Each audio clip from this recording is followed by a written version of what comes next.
Hey guys, so just as promised, I'm back here right after filming my last video. Now I'm going to film another one. This one is going to be about rope anchors, because I got a really nice crack right there, and I was just talking about this in my last video about the building an anchor on a series and using a minuscule amount of materials to still build a good anchor that you could use in 5th class rock climbing. In this situation, I got my harness all tied in right here. And the scenario is I made it to the top of the pitch and I realized I forgot all my anchor materials down below on my partner. And now I gotta build an anchor using something. And let's say I guess I'm out of alpine draws, and you know, it would make sense to use the rope out of most of this. You can see other ways how people use the rope. Britain is really big on this, where they have their 2 ropes no matter what climb they do. Alright, so yeah, in Britain they tend to use this sort of setup where they incorporate the rope and themselves in the anchor quite a bit. I'm just going to show you a way how to still keep yourself out of the anchor system, but you're going to build the anchor with rope. Other people do actually prefer doing this when they're trading leads, because you don't have to bring as much material. And the main drawback with the rope anchor is how you're stuck to the anchor. You know, you're part of it. Unless you guys switch ends or reconstruct the anchor entirely, the next person, your partner who follows the pitch, is going to have to lead the next one. And so that's why it's really not good in guiding. And it really doesn't give you a lot of options, as well as with if you have to perform any sort of rescue, that would be extremely difficult to deal with. Again, you'd have to build another anchor above your rope anchor, which in many cases that's not really that affordable to do.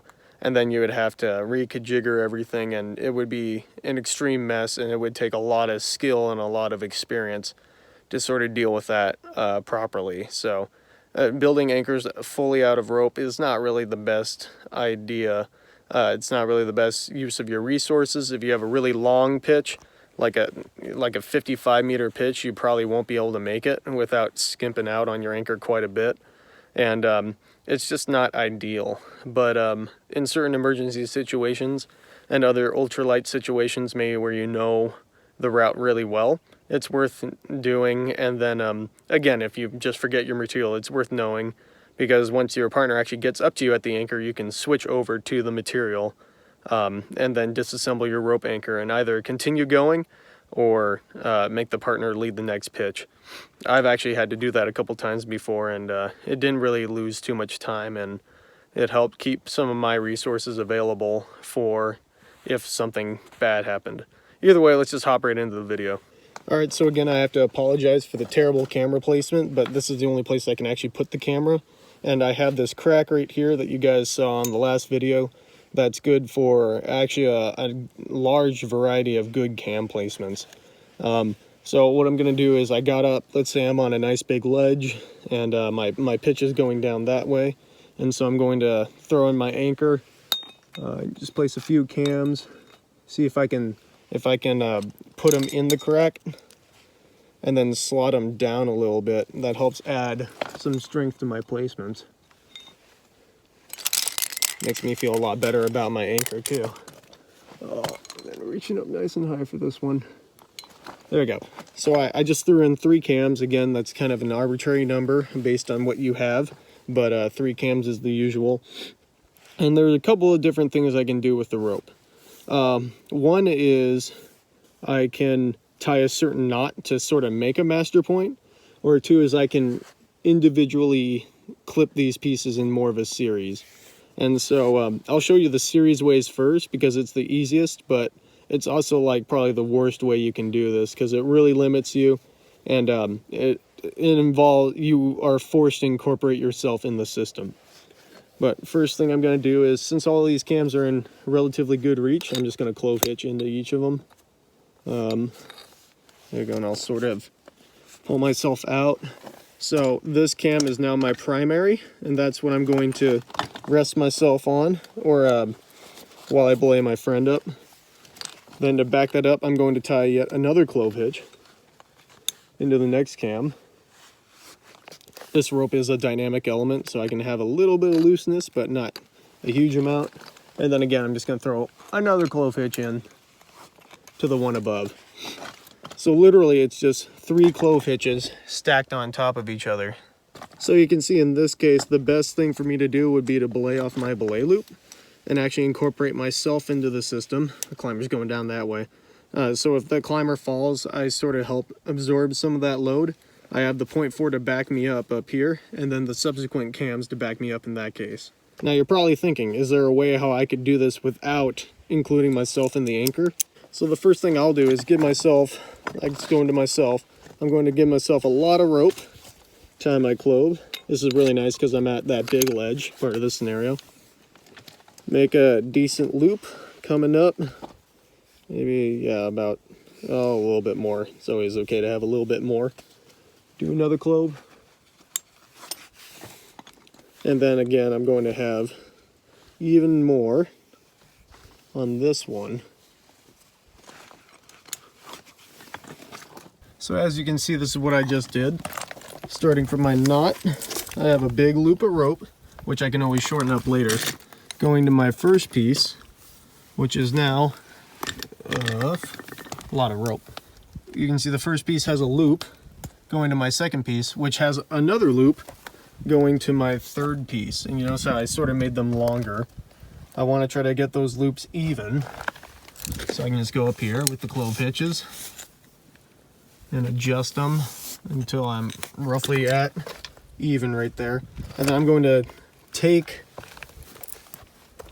I could take, these 2 loops and then tie them in an overhand. All right, so I have my 2 loops. I go to the direction of pull, overhand, or I have enough rope I could do a figure 8. There we go. I don't see that too often. But you can see here are my 3 legs. Is this one? Actually, I technically have 4, but this is to the highest cam, middle cam, lowest cam. And since I have clove hitches on the lowest cam and the highest cam, that makes these strands independent, which means I only need 1 instead of a continuous loop. And then I have 2 strands going to my middle cam. But this is fully equalized. This is where I'm going to belay. I'll just throw an ATC on to sort of to show that point. Yeah, there we go. So this is where I belay my friend off of. I'm not incorporated into the system. I gave myself this huge loop of rope, and so what I can do if I want to shorten this up is take a locker, put it on my belay loop, find my exact length that I want, and do yet another clove hitch. Yeah, you better be good at your clove hitches. Lock that onto my belay loop. And so now I can't go too far from my anchor. And then I have a little bit of extra rope for whatever sort of adjustments I want. And so you can see that took at least 12 feet of rope right there to build my full anchor, which could make a difference. And then once my friend gets up here, they're definitely leading the next pitch. Otherwise, we'd have to, again, place a whole bunch of cams and just resituate the anchor. But that is a way how to build a full rope anchor from 3 pieces with a master point knot.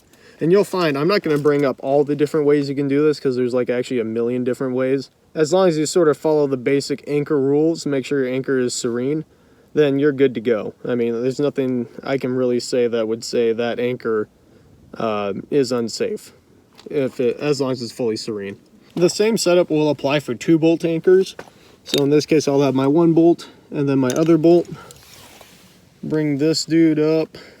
And this time I'll give myself, again, a little bit of rope. Do a clove hitch. 1 bolt. Pull a little bit down, just enough to tie a knot with. Another clove hitch on my 2nd bolt. This works if they're stacked vertically or horizontal. And then with my loop in the middle, I'll tie a knot. Overhand or figure 8, doesn't matter. And now it's equalized in the direction of fall. And so if this gets cut, then you're fine. If this gets cut, then you're fine. But this middle part isn't redundant.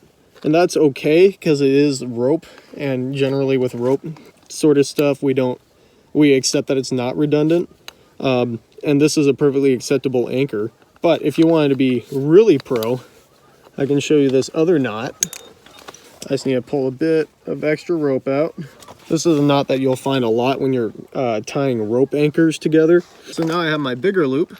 What I'm going to do is I'm going to fold it back on itself, just like that. So now I have these two things together, and then I'm going to keep that end there, and I'm going to tie an overhand knot. Let me get just a little bit more. There you go, it takes some practice. All right, and there we have it. You can see how now, since these are both on clove hitches, they're redundant. If this gets cut, this one's here to back it up. And now I have two things in the middle right here. So if this gets cut, then I have that to back it up. And so it doesn't take too much extra time. This harness, or this knot, is called a BHK, or big honkin' knot, big herkin knot. In the old days, we used to call it the BFK. I kind of missed that name. But the only drawback of this knot is that this loop is not a closed system. So if this scoots, it has a possibility to scoot back through and untie the knot. And so a couple different ways we can deal with that. One is when you're clipping, you just clip it back to the master point. You see how that works, so that carabiner will keep it from coming undone.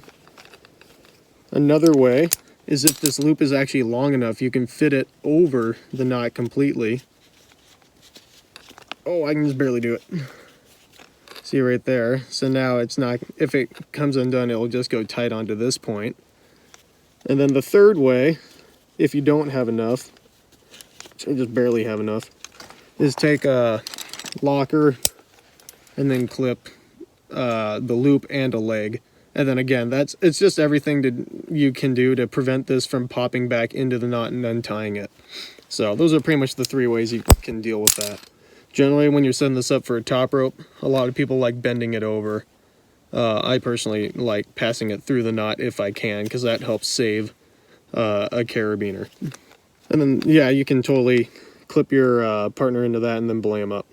All right, another way to tie a rope anchor, which is more common, it seems, among the professional climbers that I've seen a lot of them using this, is the bunny ear figure eight.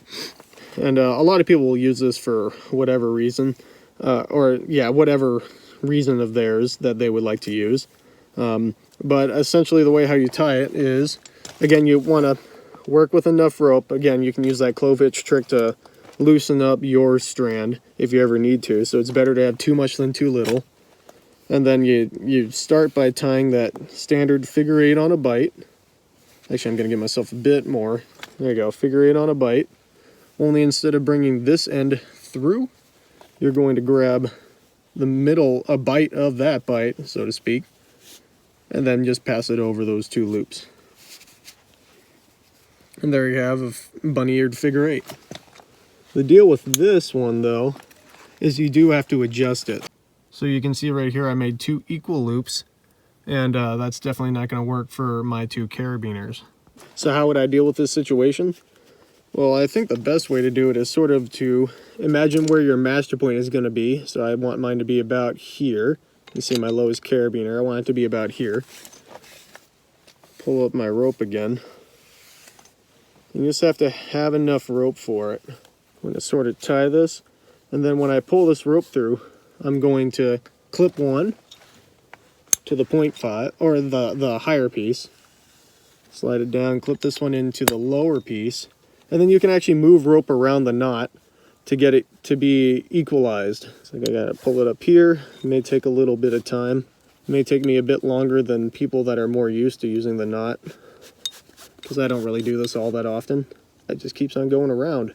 It does just keep going around. I may be going all the way around the 8 knot. How many strands does this thing have? All right, here we go. I finally made it all the way around the 8 and then equalized my two pieces right here. Kind of a neat part about this is I am pulling on two pieces with my equalized point, whereas with all the clove hitches, we are always on one piece or the other on either side of the anchor. Now, if I sit down, I'm on all points. If I want to shorten that up, I'll just clove hitch to my belay loop. Where I can belay my partner up is on the shelf. So if I clip strand from the top, strand to the bottom, and I can belay my friend up there and have them clip on right there when they get up. So that's all the rope anchors I have for you guys. That's just the ones I could think of off the top of my head. I would urge, just please don't go out climbing saying, I know how to build anchors with the rope, I never have to bring anchor material again, because it has so many drawbacks building the anchor off of the rope. And unless you're with a partner of equal or better experience, I would really not recommend it, especially if you're bringing someone up a route for their first time. Definitely just have the anchors, because that gives you all the advantages in the world if you have separate anchors and you keep your rope out of the system, out of the anchor system, that is. And so, yeah, that's just like my disclaimer. This is more of in case you forgot something, or maybe you're going super light and fast. Maybe it's at the top of the climb, and so it kind of doesn't matter as much. However, I can think about other problems there with having the rope anchor. One really nice part about a rope anchor is if you are actually involving topping out the climb and you want to wrap an entire block and then equalize and master point, which kind of moves into a terrain belay video, but I will show that. I'm not going to go super in depth with this because this is more of like featured and terrain belays, which I'll have in a different video where I talk about putting ropes and hitches around trees and rocks and stuff. But this is just to show you, since I'm on the topic of rope anchors, this is just like another thing you can do, and another handy point of having rope anchors while you're out climbing. You'll usually get these types of anchors when you're topping out climbs. Climbs like the Tooth in Snoqualmie Pass, or Castle Rock at Leavenworth come to mind. A lot of places at El Dorado Canyon probably top out this way. Yeah, just anytime you're sort of getting to a point and there's no bolted anchors there, and they're just expecting you to sling a big block of rock and then use that to belay your friend up. A lot of times in those circumstances is where you do want to use a rope anchor, because you're bringing your partner up to a safe area, and then you can dismantle the whole anchor at that safe area before moving on to top out the summit on easier terrain. So I got my rope slung around this block. Again, I have a lot of extra on my side because I can always shorten it up. And what I'm going to do is bring all four ends together, just like so, and then tie a knot. Overhand knot. And there we have it. So it's a pretty simple anchor. It's not redundant, that is true. If this rope gets cut, then the whole system's pretty much done. But again, with rope anchors, we aren't so much worried about the redundancy because the diameter of the rope that we're using is really thick and extremely unlikely to be cut. If we were using like 6mm cord, 7mm cord, that would be a bit more of a worrisome issue. But any sort of single rated rope will have enough edge protection that that's not as much of a problem. And then this master point is where I'll belay my friend up. I'll clip a locker to that to show that's where I would belay my friend.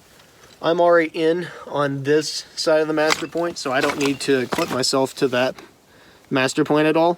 But if I wanted to shorten myself up, I'd just clip into my belay loop like I always would. If you have any questions about this sort of stuff, then feel free to comment, and I wouldn't hesitate to answer those. And if you have any other requests for videos, then please feel free. I'm always willing to talk about climbing stuff and all that fun technical crap that we have to do in order to climb. Thanks for watching, and I'll see you guys in the next video.